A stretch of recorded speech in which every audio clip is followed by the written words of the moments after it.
Good morning प्यारे बच्चों।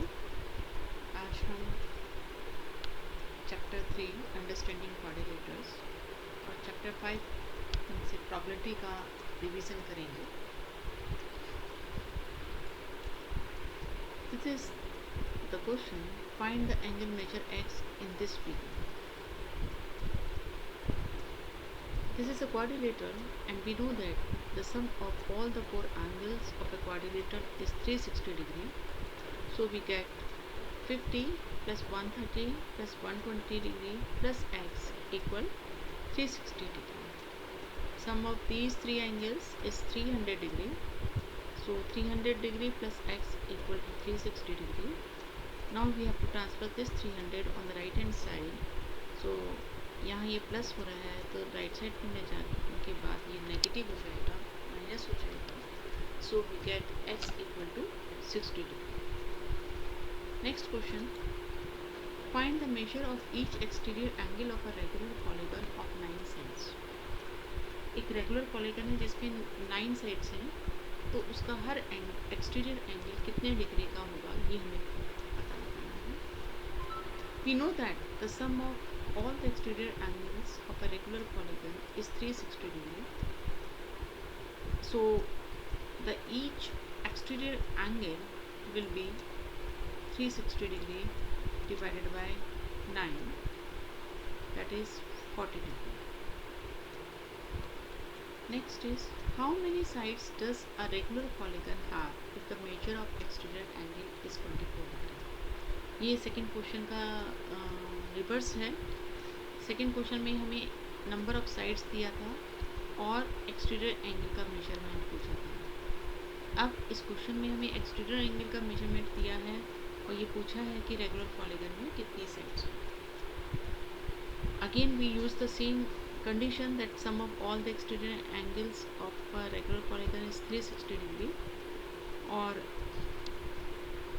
एक एक्सटीरियर एंगल 24 डिग्री का है, इसलिए 360 को 24 से डिवाइड करके we will find the number of sides,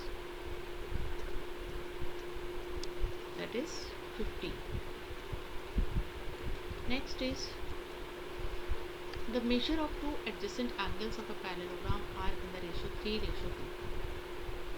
find the measure of each of the angles of a parallelogram. एक पैरेललोग्राम है जिसके एडजेसेंट एंगल्स 3:2 की, तो हमें उस पैरेललोग्राम का हर एंगल पता लगाना है. So we have taken this as a parallelogram ABCD and let us take this angle as 3x and the other angle, adjacent angle, as 2x.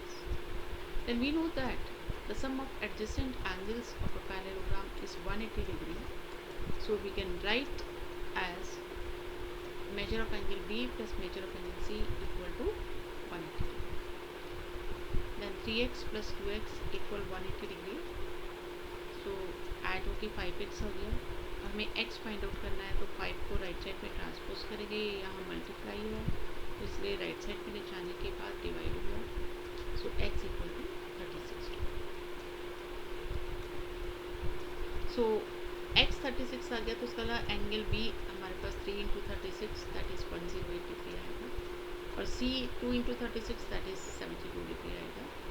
और अपोजिट एंगल्स जो होते हैं पैरेललोग्राम के इक्वल होते हैं, इसलिए angle D equal angle B that is 108 degree and angle A equal angle C that is 72 degree.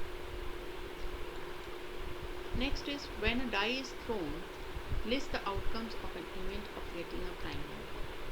जब एक डाई फेंका जाएगा तो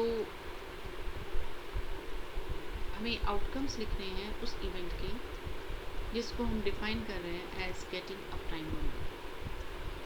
जब डाई थ्रो होता है तो उसके 6 आउटकम्स होते हैं, 1 से 6 तक, 1 2 3 4 5 6.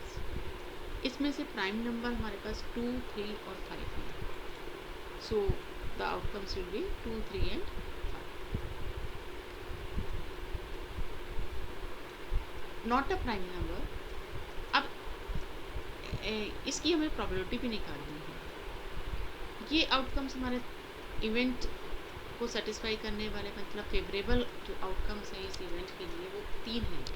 और टोटल आउटकम्स हमने बताया भाई 6 हैं, 1 से लेकर 6 तक। इसलिए प्रॉबिलिटी जो होगी of getting a prime number is number of prime numbers divided by total number of outcomes, that is 3/6, that is 1/2।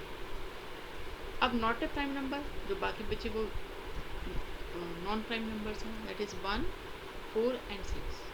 ये भी 3 है, तो इसकी प्रॉबिलिटी भी क्या होगी 3/6। Next is a number greater than 5। 5 से बड़ा एक ही नंबर है 6, तो इसमें आउटकम क्या रहेगा हमारे पास 6। और ये कितने हैं, 1 है, इसलिए इसकी प्रॉबिलिटी क्या होगी 1, ये divided by total outcomes that is 6। Next is a number not greater than 5, जो 5 से बड़ा ना हो, इसका मतलब 5 या 5 से छोटे नंबर्स, तो 1 से लेके 5 तक सभी नंबर्स आ जाएंगे इसमें। और इसकी प्रॉबिलिटी जब हम निकालेंगे तो फेवरेबल कितने हुए, मतलब कितने नंबर्स हैं जो इस कंडीशन को हमारी सेटिस्फाई कर रहे हैं, ये 5 है। और टोटल आउटकम्स हमारे पास इस केस में 6 होते हैं, इसलिए इसकी प्रॉबिलिटी क्या हो गई 5/6। That's all for today, thank you.